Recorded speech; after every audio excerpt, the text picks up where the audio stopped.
Hello everyone, यावा आयुर्वेदा की YouTube channel पर आपका स्वागत है। और आज हम एक बहुत ही महत्वपूर्ण विषय पर चर्चा करने वाले हैं जिसको हम अस्थमा बोलते हैं। अस्थमा एक ऐसी बीमारी है जिसका आप सालों साल इलाज लेते रहते हैं, लेकिन ये बीमारी फिर भी आपका पीछा छोड़ने का नाम नहीं लेती।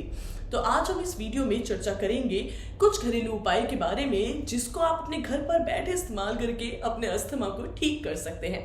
अस्थमा एक गंभीर सांस रोग है जिसमें सांस नलिकाओं में सूजन हो जाती है और सांस लेने में परेशानी महसूस होती है। तो अस्थमा को कंट्रोल रखने के लिए मैं आपको बताऊंगी कुछ घरेलू तरीके जिससे आप एक बेहतरीन परिणाम ले सकते हैं। तो सबसे पहले हम बात करते हैं हल्दी और दूध की। हल्दी में एंटी इन्फ्लेमेटरी गुण होते हैं जो सांस की नली की सूजन को कम करने में मदद करते हैं। दूध में हल्दी मिलाने से दूध में मौजूद गुणों को बढ़ावा मिलता है और इसका प्रभाव भी बढ़ जाता है। हल्दी की एंटी इन्फ्लेमेटरी गुण और दूध के पोषक तत्व साथ मिलकर सांस की नलिकाओं की सूजन को कम करने में मदद करते हैं और अस्थमा के लक्षणों को नियंत्रित रखते हैं। इसलिए रोजाना गर्म दूध में हल्दी मिलाकर जरूर पीजिए। दूसरा है अदरक का रस। अदरक का रस अस्थमा के लिए बहुत ही ज्यादा इंपॉर्टेंट होता है। अदरक में एंटी इन्फ्लेमेटरी गुण होते हैं जो सांस नलिकाओं की सूजन को कम करने में मदद करते हैं। इसके लिए एक छोटे पतीले में पानी गर्म करें और उसमें कुचला हुआ अदरक डालिए। धीरे धीरे उसे गर्म करें और फिर इसे ठंडा होने दें। जब ये ठंडा हो जाए तो उसे छानकर अदरक का रस तैयार हो जाएगा। इस रस को एक कप में मिलाकर पीने से अस्थमा के लक्षणों में राहत मिलती है।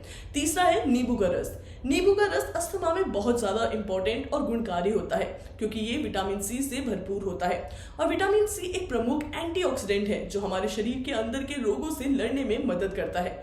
इसके अलावा नींबू का रस सांस नली की सूजन को कम करने में मदद करता है। अस्थमा जैसे सांस रोग में ये विशेष रूप से लाभकारी होता है। चौथा है धूम्रपान। ये सब जानते हैं कि धूम्रपान करने वाले व्यक्तियों में अस्थमा का या फिर सांस की बीमारी का तेजी से बढ़ोतरी होती है। धूम्रपान के धुएं में अनेक प्रकार के एरोसब्रेंट मॉलिक्यूल होते हैं जो सांस नलिकाओं को खराब करते हैं और आपके लंग्स को भी खराब करते हैं।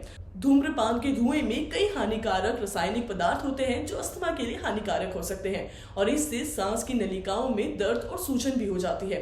तो अस्थमा से पीड़ित व्यक्तियों के लिए सबसे महत्वपूर्ण है कि धूम्रपान को पूरी तरह से छोड़ दें।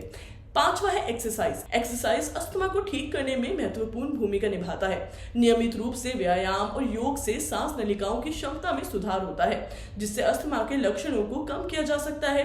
व्यायाम और योग के माध्यम से अस्थमा को कंट्रोल करने के लिए कई प्रकार के आसन होते हैं जैसे अनुलोम विलोम या आसन सांस और प्राणायाम के लिए अत्यंत लाभकारी होता है। इसके द्वारा सांस को नियंत्रित किया जाता है और अस्थमा के लक्षणों को कम किया जाता है।